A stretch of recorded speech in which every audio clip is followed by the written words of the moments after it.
Bonjour. Les théories pour décrire l'univers et le monde qui nous entoure sont nombreuses, mais aucune théorie n'est capable de décrire parfaitement l'univers qui nous entoure. Dans cette vidéo, nous allons aborder une des théories les plus complètes de notre connaissance, la physique quantique.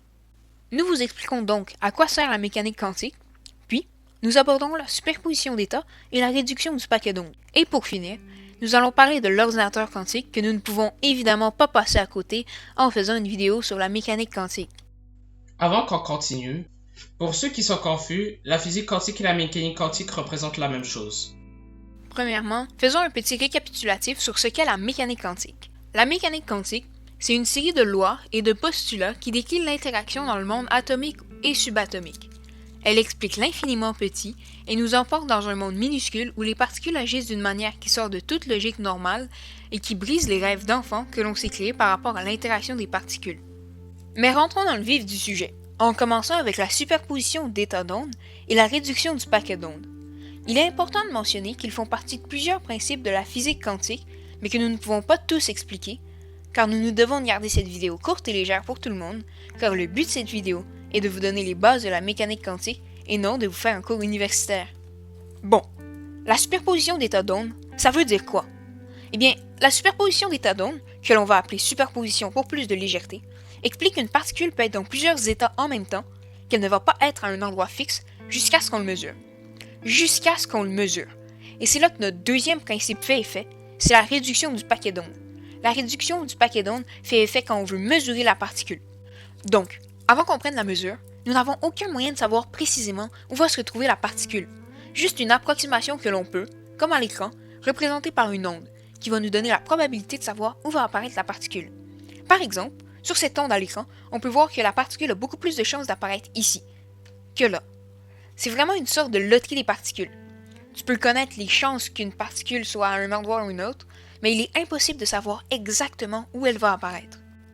Un bon exemple, et surtout le plus connu, est le paradoxe du chat de Schrödinger. En gros, c'est une expérience qui va comme suit. Tu as un chat dans une boîte fermée avec un poison mortel, mais qui est renversé uniquement si un compteur Geiger, un compteur qui détecte les radiations, détecte de la radiation provenant d'une source radioactive à proximité, comme illustré sur votre écran. Donc, selon les principes de la mécanique quantique, le chat est à la fois mort et vivant. Mais vous dire que le chat est mort et vivant serait mentir, car il est logique de penser que mort et vivant sont des oppositions. Mais en fait, il y a une troisième possibilité. Le chat peut être dans un état de superposition, où il accapare plusieurs états classiques en même temps. Dans ce problème, il n'y a plus de problème logique, tant que l'on conçoit qu'une particule quantique peut contredire notre expérience de tous les jours. Il est évidemment impossible de ne pas parler de l'ordinateur quantique en faisant une exposition sur la mécanique quantique. Il fait tellement partie de notre imaginaire collectif que passer à côté serait un véritable sacrilège. Un ordinateur quantique est théoriquement assez simple à comprendre. Il utilise des qubits, l'équivalent quantique des bits d'ordinateur modernes. Pour vous rafraîchir la mémoire, un bit transporte de l'information dans un ordinateur et est représenté par un 1 ou un 0.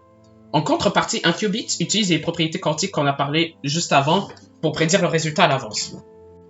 Il va représenter un 1, un 0 ou une superposition des deux. Cette superposition de chiffres crée alors des possibilités infinies en théorie. Mais tout cela est très beau en théorie, mais en pratique, il est beaucoup plus difficile de le faire fonctionner. En effet, la décohérence est l'un des plus grands problèmes pour les ordinateurs quantiques car il va utiliser la superposition et l'intrication quantique d'états, deux phénomènes qui sont beaucoup plus sensibles à l'environnement que les états classiques.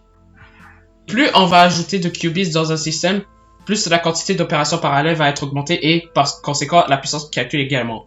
Mais, quand l'environnement interagit avec les qubits, ce qui est nécessaire pour prendre la mesure va changer l'état de qubits. C'est ce qu'on appelle la décohérence. Celle-ci peut provenir de plusieurs aspects de l'environnement, comme les modifications de champs magnétiques et électriques, le rayonnement d'objets chauds à proximité ou l'interaction non contrôlée entre les qubits.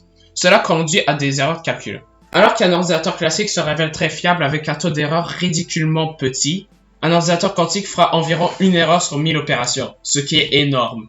En conclusion, la mécanique quantique est un sujet très intéressant mais très complexe.